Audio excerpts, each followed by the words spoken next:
Test 3. You will hear a number of different recordings, and you will have to answer questions on what you hear. There will be time for you to read the instructions and questions, and you will have a chance to check your work. All the recordings will be played once only. The test is in 4 sections. At the end of the test, you will be given 10 minutes to transfer your answers to an answer sheet. Now turn to Section 1. Section 1. You will hear a telephone conversation between a woman who is selling some furniture and a man who is making inquiries about it. First, you have some time to look at questions 1 to 5.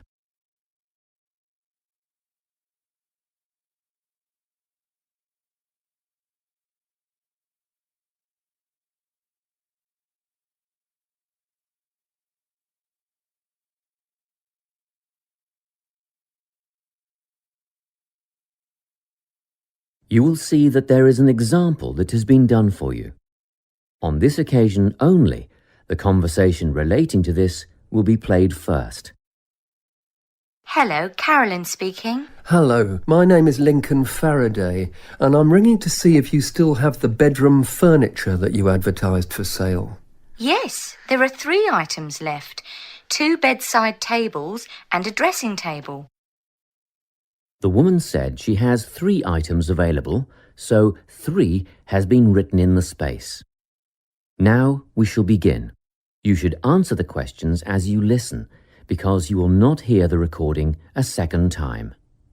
Listen carefully and answer questions 1 to 5. Hello, Carolyn speaking.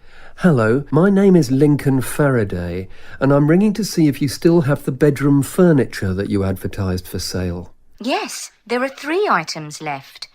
2 bedside tables and a dressing table. Oh, good. They're just the items I'm after. Tell me, what's the construction of the bedside tables? I mean, what are they made of? Well, they're a matching pair and they're made of wood. But the wood has been painted. It's not brown anymore. It's been painted cream. I see. Each table has a shelf and 2 drawers. Oh, and the drawers have square brass handles. Quite modern and quite nice, really. And what about the dimensions? Well, each table is 50 centimetres wide. That's good. Much bigger than that, and they wouldn't fit beside my bed. I live in an apartment where the bedrooms are quite small. What I really need to know is how tall they are. You see, my bed's quite high. 65 centimetres high and 45 centimetres deep. Thanks. Just a couple more questions about the bedside tables. What condition are they in and how much are they? They're in perfect condition. There isn't a mark on them. I had them painted professionally, you know, so the finish is much better than you'd normally expect. As for how much, I think £15 each would be fair, but I'll only sell them as a pair, so that's £30 all up. Before you hear the rest of the conversation, you have some time to look at questions 6 to 10.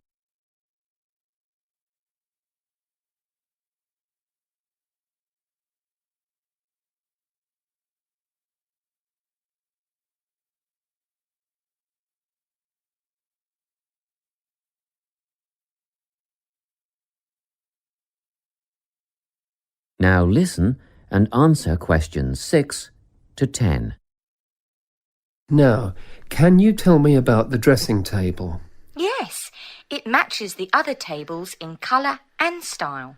Good. How many drawers does it have? 5 altogether. The bottom 2 drawers hold more as they're deep. And the dimensions? How wide is it? That's all I need to know. It wouldn't be more than 1.5 meters, would it? Well, just under actually. It's 1.25 metres across. Does it have a mirror? 3. Sorry? It has 3 mirrors, you know, a central one and a narrower one on each side. And they're all adjustable. I see. And the overall condition of the dressing table? Well, it has a couple of scratches on the surface, but it's still in good condition, so I'm asking £50. Could I call round and have a look later today? What time were you thinking of? In about half an hour. Oh, Yes, that's fine. By the way, my name is Carolyn Klein. It's on the gate at the front of the house. Klein. Is that Kline? That's right. And I live at 19 Domain Road. Did you say the main road? No, Domain. Domain Road. That's just off Ashgrove, isn't it? Yes. See you soon then. Yes, in about 30 minutes. That is the end of section 1. You now have half a minute to check your answers.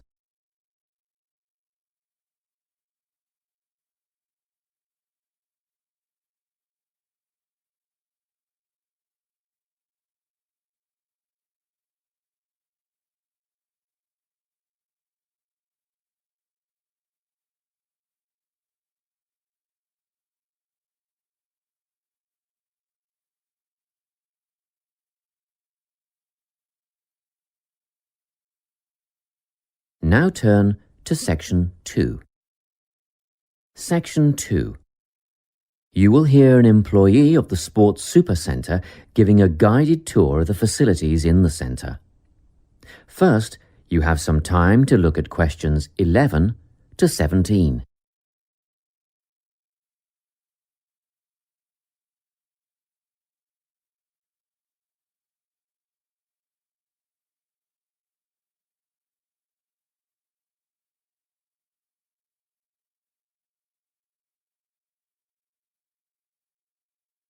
Listen carefully and answer questions 11 to 17. It's so nice to see so many people here on our open day. I hope you'll be impressed by what you see and that you'll all decide to join up. We have tried to cover all aspects of sport and fitness here at the centre. Well, let's start, shall we? As we're standing here at reception looking down the long corridor, you'll notice the car park on your left, where most of you have parked, asks you to reverse into the parking spaces for safety reasons. Also, this morning, a couple of keen potential members rode their bikes right in through the door instead of leaving their bikes outside there on your right, where the secure bike stands are. You may be wondering why there are so many mothers arriving with little children. As we proceed, you'll see that this first room on your right is a creche, where you can leave your little ones for up to 2 hours and they'll be expertly supervised while you work out. After the creche, on the same side of the corridor, is the male locker room with showers, spa and sauna. Opposite that, on your left, there's a staircase leading to the mezzanine floor. You'll not only get a great view out over the playing fields, but you'll also find a coffee shop and snack bar selling a range of wholesome food and drinks, protein shakes, fruit smoothies, that kind of thing. We won't go up the stairs at this point. I'll give you some time later when you can explore at your leisure.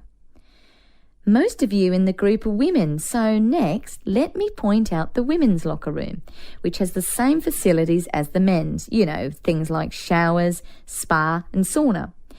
It's separated from the men's locker room by an office, which the staff mainly use for administrative purposes.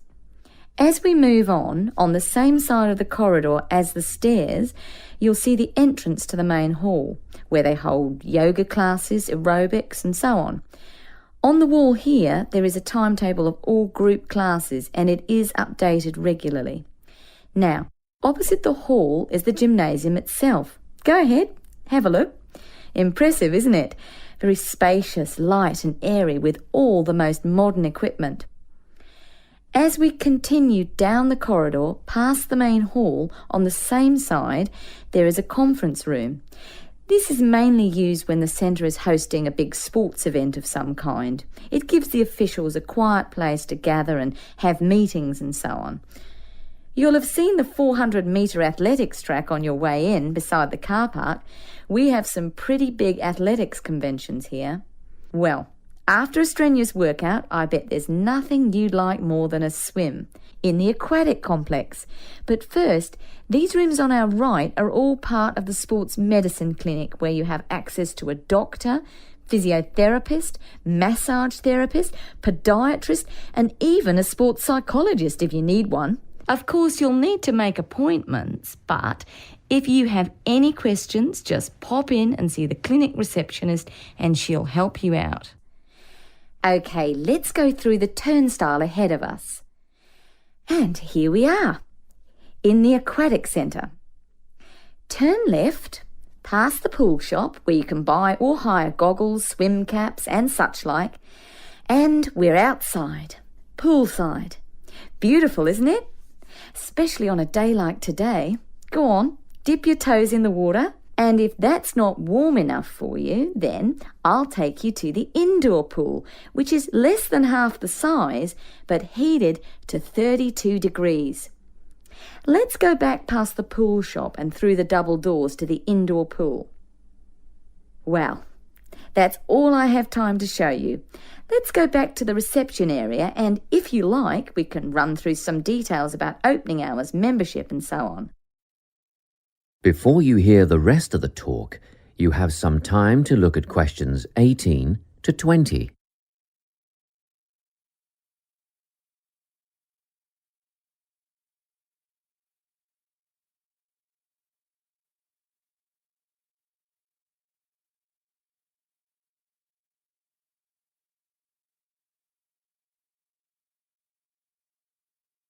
Now listen and answer questions 18 to 20.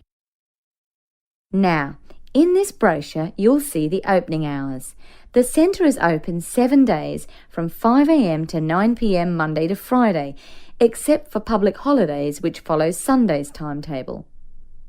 On Saturdays, we open at the same time as weekdays and close a little earlier. So that's 5 a.m. to 7 p.m. on Saturdays, and on Sundays everyone gets a sleep in. You can come in between 7 a.m. and 5 p.m. Membership fees cover access to the gym, group classes and the pool. But if you want to join a swim squad to train with a coach, you should inquire at reception for prices and timetables.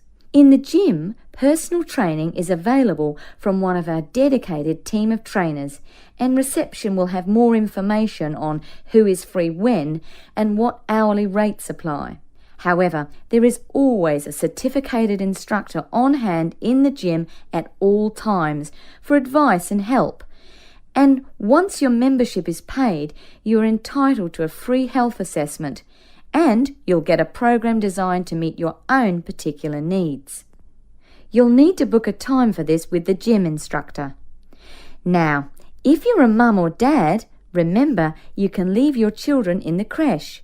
They take babies from 6 weeks old. Bookings are essential though, and you'll have to check the website for times and pricing. Members are also entitled to tennis lessons on a Tuesday or Thursday from 9 till 10:30, but bookings are essential, so ring Natalie.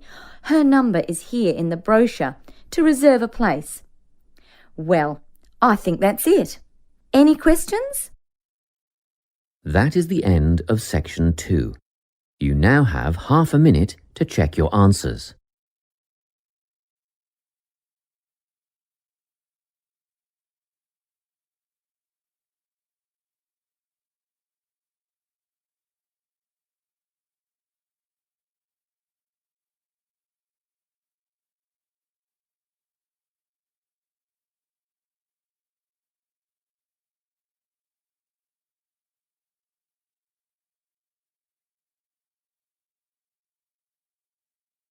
Now turn to section 3.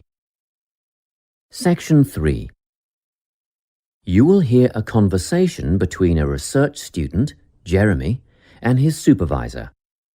They are talking about the process of having a research project published in a journal. First, you have some time to look at questions 21 to 25.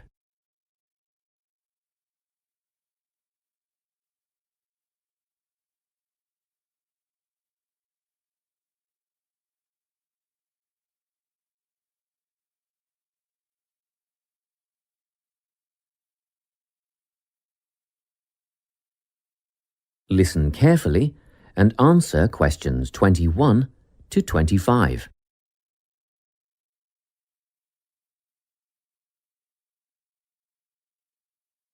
So, you're nearly ready to submit your article to an academic journal, are you?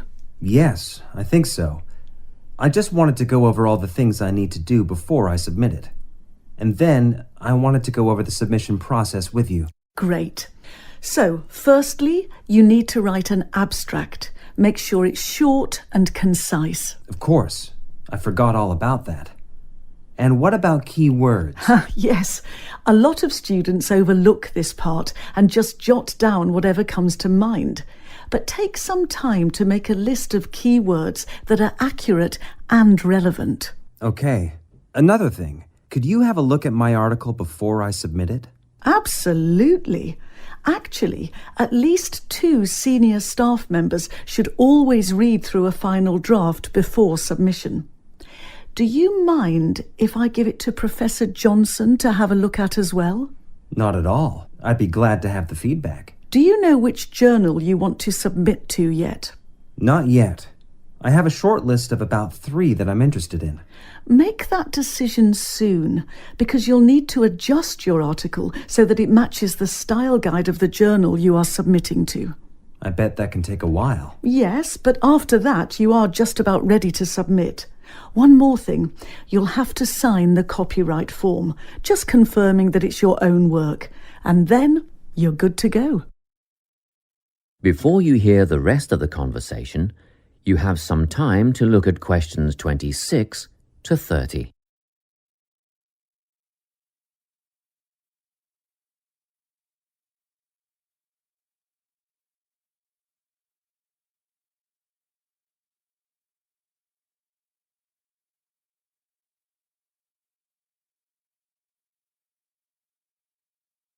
Now listen and answer questions 26 to 30. Now, the submission process. How does it work exactly? Well, the first thing is to just send it off. You've got to send in the manuscript before anything else can happen. Sure. And then should I call to check if they have received it? No need for that, no. All you have to do is just log on to your email regularly, because you will get a submission confirmation once they have processed the manuscript. And that will have comments on what they thought of it? No comments yet. That email is just to let you know they have received it. The next stage is what is known as peer review. This is when experts in the field review your manuscript and decide whether to accept it. They'll never accept me. I'm only a master's student. Don't worry about that, Jeremy. It's all done through a double-blind method. That means that whoever reads your manuscript has no idea whether you are a grad student or a Nobel Prize laureate. They'll only be judging your work, not you. Well, that's good to hear. And then what, once they've made their decision? Well, there are 4 possible outcomes. You might get an acceptance, but a first-off acceptance is very, very rare. Don't pin your hopes on it. You could also get a rejection, but these don't happen very often either. I don't think this will be a problem. What do you think I'll get? If you're very lucky, you'll get a conditional acceptance. This means that they've accepted the article and it will be published, but you need to tweak a few things first. A sentence here, a heading there, nothing major. That sounds good. But to be honest, you will probably end up with a revise and resubmit. This means they are definitely interested, but you will need to rework the paper before it's accepted. The necessary changes will be outlined by the reviewers. Okay. So I just fix the things that need changing and present it again? Yes, but include a cover letter that discusses the changes you have made. The same goes for a conditional acceptance, actually. It helps the reviewers see that you've taken their criticism seriously. That is the end of section 3. You now have half a minute to check your answers.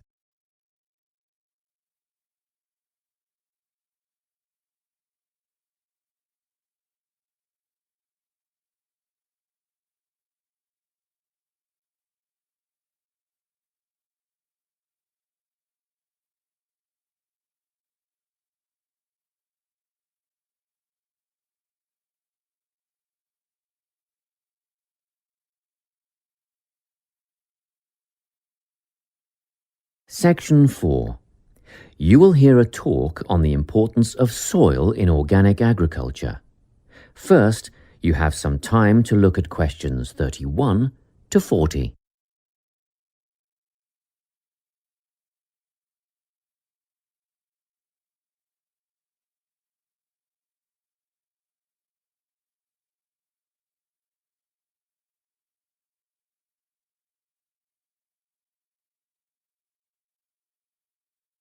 Listen carefully and answer questions 31 to 40. Welcome to this talk on soil science and organic farming. Dirt, soil, earth, loam, mud or dust, it doesn't matter what you call it, is of primary importance in the production of food and other crops. Most people think of it just as a substrate or medium in which plants grow, but it's more than that. It's actually a living entity. Or it should be if it's healthy, and human health is affected by the health of the soil. Healthy, living soil is literally crawling with life. There are the obvious earthworms, which burrow in the soil and help to aerate and improve it, beetles and other hard-backed insects, and various invertebrates like centipedes. Then there are fungi and bacteria, also living forms. Healthy soil needs food, air, and water to help plants grow. And the more nutrients in plants, the more available for humans and livestock. It stands to reason, therefore, that plants grown in poor soil will have few nutrients to pass on to the consumer, whose well-being will be worse off over the long term. So, where do plants get their nourishment? Most of it comes from the soil. Some nutrients are made up of minerals from the earth, while others come from dead plant and animal matter, which is broken down over time by the living insects and other organisms in the soil. Plants depend on these little living creatures to convert minerals and other vital elements into a utilizable form that can be taken up by the plants. And it's a synergistic relationship. In turn, the plants assist those helpful organisms by releasing sugars and enzymes back into the soil. Before I go any further, let's take a look at the structure of soil. Now, if you look at the diagram, you will see that soil is made up of many different layers. Let's start at the bottom.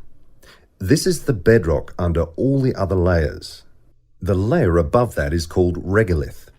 Here, the bedrock is slightly broken up, but plant roots don't penetrate this layer. Moving up the chart to the next layer, we come to the subsoil, which contains clay and mineral deposits. On top of that is the alluviation or leaching layer. This is quite light in colour and is mostly just sand and silt. As we get near the surface, we find the topsoil. You will hear a lot of talk about topsoil amongst farmers and other agriculturalists. It's the most important layer of all because it's where seeds germinate and roots grow. Now, at the top of the chart, you will see a comparatively thin layer. This is organic matter that is still in the process of decomposition. It mostly consists of leaf litter and humus. Just think of the surface of the forest floor, partly decayed leaves and twigs, that sort of thing. As you can imagine, good soil forms very slowly over time, but it can be lost very rapidly through erosion. And, in addition, soil quality can be affected by pollution due to anything from industrial waste to the artificial fertilizers used by conventional farmers, which have been shown to suppress the diverse life forms in the soil. This is why organic agriculture is the way of the future. Let's take a quick look at the conventional system, which is often based on monoculture, the production of a single large crop. It relies on chemicals for fertilizer and pest control. It is also becoming an increasingly common practice to use genetically engineered seeds. And more chemicals are used to control insects and fungi, which attack crops in storage and during transportation. Also, did you know that there is no requirement for conventional growers to maintain records of their production practices?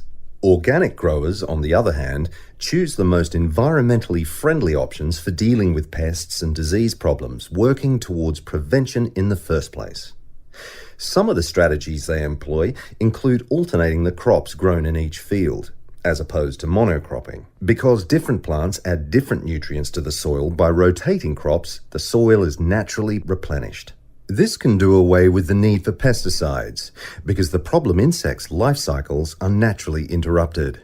Surrounding crops with green waste can not only conserve moisture in the soil, but it can prevent weeds from springing up, and it also feeds the beneficial microorganisms. When it's ploughed under, it feeds the soil by building more organic matter. Organic farmers often release beneficial insects as predators, which precludes the need for artificial pesticides. Animal manure, combined with green waste materials, correctly composted to kill pathogens and weed seeds, fertilizes the soil in a way that encourages life rather than suppressing it. And, by the way, use of manure in organic farming is highly regulated. In fact, all agricultural inputs are evaluated for their long-term effects on the environment, regardless of whether they are synthetic or natural. To sum up, organic farming is the only sustainable way of feeding the people on this planet and keeping both the planet and the people in good health. That is the end of section 4. You now have half a minute to check your answers.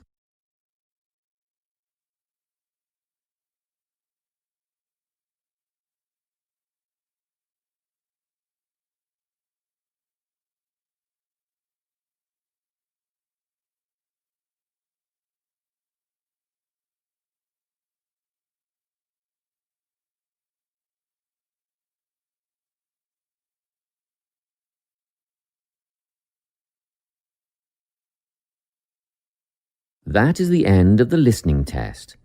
You now have 10 minutes to transfer your answers to the listening answer sheet.